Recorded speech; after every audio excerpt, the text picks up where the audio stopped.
Ironhead is a man in his 60s, known for having an extremely strong iron-like skull. From a very young age, Ironhead, his brother, Iron Crotch, and sister Roar have been taught respective forms of martial arts by their master. Ironhead can bang his head into bricks without feeling a thing. Iron Crotch specializes in bearing a crotch as strong as a diamond, because to train himself, he has been hitting a metal punching swing with his crotch. Similarly, Roar has a voice that can end people's lives with a single screech. She has been accused of bursting people's eardrums with her laugh, and she breaks at least 5 glasses with her voice to train every day. The 3 siblings were praised for their talent when they were young, but as they got older, so did their talents. People lost interest in them, and even though they continued training, they weren't respected for their efforts. Moreover, the Iron siblings remained mostly unemployed throughout their lives, which has now resulted in Ironhead being neck-deep in debt. And as we all know, debt punches harder than a brick. One morning, the debt collectors barge into his apartment and gather all of his belongings to make up for the money he owes them. Their leader also sees Ironhead's old certificates and makes fun of him for choosing a stupid path in life. After they leave, he uses a tiny chair and some leftover tableware to eat whatever he has left. Ironhead pities himself and finally comes to terms with his shit life at the ripe age of 60. Determined to make a change, he sets off looking for a job. The first group he comes across is a gangster's minions distributing money among themselves. The amount of money they make for doing such a simple job shocks Ironhead, and he decides to join the group. In the following scene, the old man reaches a gym having followed the group. The right-hand man, Riker, is about to kick him out until the gang leader Jai stops him. He is willing to hear Ironhead's problem, but upon finding out that he wants to join the gang, he laughs in the old man's face. Ironhead begs them to give his head a chance, but is ultimately kicked out.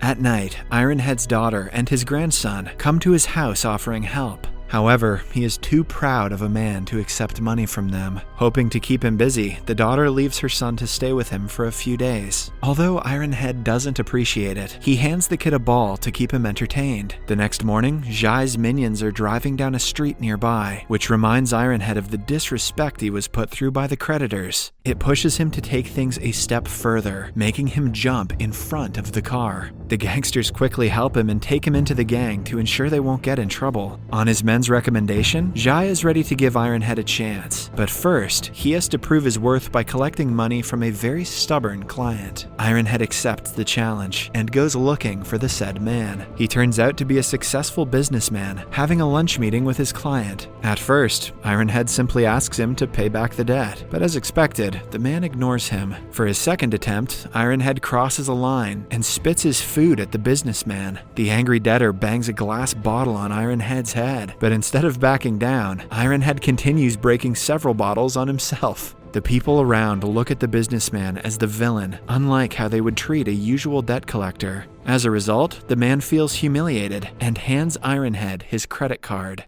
Back in the gangster's base, Jai is impressed by Ironhead's skills. He gives him a 30% commission from the money he collected and promises to increase the numbers if he continues the good work. Jai's right-hand man, Riker, burns in jealousy because of the special treatment the new guy gets. He desperately tries to change his boss's mind, claiming that Ironhead just got lucky, but the old man is still given a chance. In the following montage, we see him earning a fortune in a single month. He fills his house with expensive furniture, gadgets, and alcohol. He makes sure to hide his profession from Iron Crotch, Roar, and the Master, knowing that they won't support him. What if Iron Crotch gets mad and starts punching himself in the dick? They even visit his house, but Ironhead lies about the furniture and manages to keep his work a secret. Then, one day, he is assigned to collect from a young worker named Bao. His usual technique works, and Bao gives him 30,000 yuan, which is all he had at the moment. Ironhead allows it and brings the money to the boss, but Riker calls it a scam. Their policy tells them to never accept more than half of the money, and Bao owes them 300,000 rupees. Riker insults Ironhead, raising questions about his competence and calling him a fraud. In a fit of rage, Ironhead promises to collect the total amount in 3 days. If not, he will have to pay the entire amount himself and will be treated as a debtor. Ironhead is confident in his skills, while Riker prays for his downfall. At night, when returning home, Riker and his people beat up the old man in the streets and tear the paper that has Bao's accounts on it. This makes it harder for Ironhead to prove that Bao owes them money. He somehow picks himself up and returns home. Another man knocks at his door sometime later to return his share of money. Ironhead is happy to accept it, but just then, his daughter and her policeman husband arrive home. They believe the guy is a debt collector and order him to get out of the house. Ironhead doesn't want them to know about his profession and loses money in the process. In the following scene, we see Ironhead's son-in-law at a house that has been robbed. The house belongs to Bao, and it turns out that he is the one who stole the money that was meant to be for his mother's hospital bills. He admits his mistake and tells everyone it was to pay off his debts. The family shares an emotional conversation, after which Bao promises to never do something like that again. Ironhead's son-in-law and his colleagues also give the family a few thousand yuan to help them. The next day, Ironhead again goes to Bao and uses his old trick to get him to pay. The commotion takes place in the middle of the street, urging people to yell at Bao to pay up. With no way out, the poor man hits himself on the head with a brick, mimicking Ironhead. The old man simply hands him a handkerchief and walks away in regret. He never wanted to use his skill for bad, and has a realization that he is turning into a person he hates. At the same time, Zhai and Riker are watching Ironhead from their car. Zhai always had his doubts regarding him, and Riker works hard to add fuel to the fire. They know for sure that he is going to fail, but plan to wait until 3 days are over to take action against him. Later that day, Iron Crotch, Roar, and the Master barge into Ironhead's home and find out how he got rich. They are disgusted that he would use his training to do something so foul. Moreover, the company he works for takes advantage of the poor and offers them loans at a disturbingly high interest. Ironhead is embarrassed to the point he wants the ground to swallow him. He hands over the remainder of his money to the Master, promising to never return to work again. But upon seeing the amount of money, the Master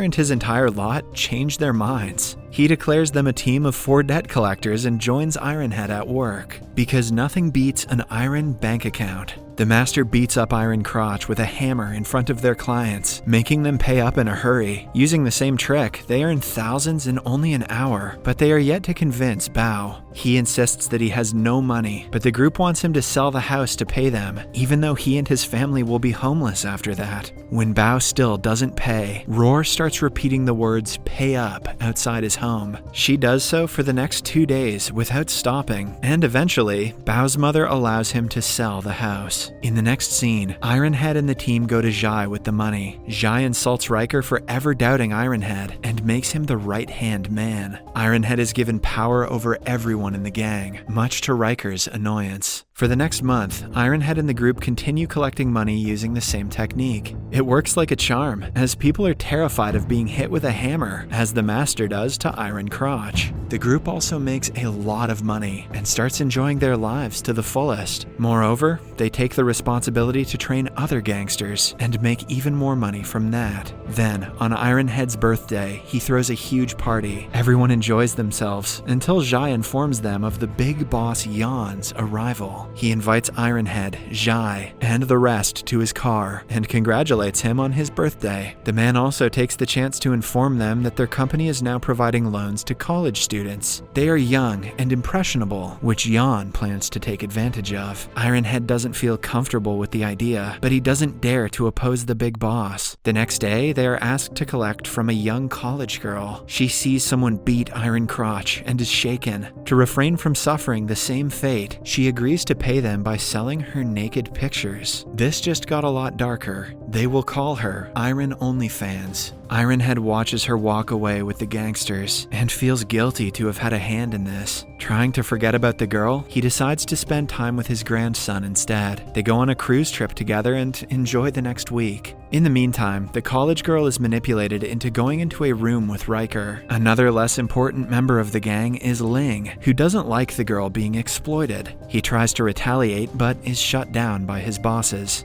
After the trip, Ironhead, his grandson, and the rest of the group are walking down a beach when they come across Bao's mother and daughter living out in the open. The little girl accuses Ironhead of making her family suffer. His grandson and her get into a fight, resulting in the boy swinging a glass bottle at her. Ironhead takes the hit, and his head bleeds for the first time due to the impact. This is the last straw, and he no longer wants to associate with Jan, Jai, or their business. The next time he meets with Jan, he makes his decision clear to him. The gangster is evidently not happy about his best man quitting, but surprisingly enough, he walks away without saying anything. After that, Ironhead meets Ling, who was asked to take care of his grandson. The poor guy was beaten up by Jan's man who kidnapped the kid. An enraged Ironhead is ready to risk everything for his grandson, but before that, he calls his daughter and asks her to remain safe. Elsewhere, we see Bao's mother receive a credit card and an apology letter from Ironhead. She can finally buy a house and stay off the streets. In the next scene, Ironhead's group barges into Jan's gym with guns. The kid is let free and the gangsters surrender because of the weapons. But then, Roar accidentally pulls the trigger, revealing that the guns are children's toys. The group is then captured and asked to take a video of college girls. Jan wants to strip them of their principles to prove they are as foul as the rest of the employees. Ironhead refuses to hold the camera and instead holds a gun to his head. Seconds before he is shot, the SWAT team drops from the ceiling, having debunked the money laundering the gang has been involved in. Finally, all the gangsters, including Jan and Jai, are arrested, and the girls are also let free.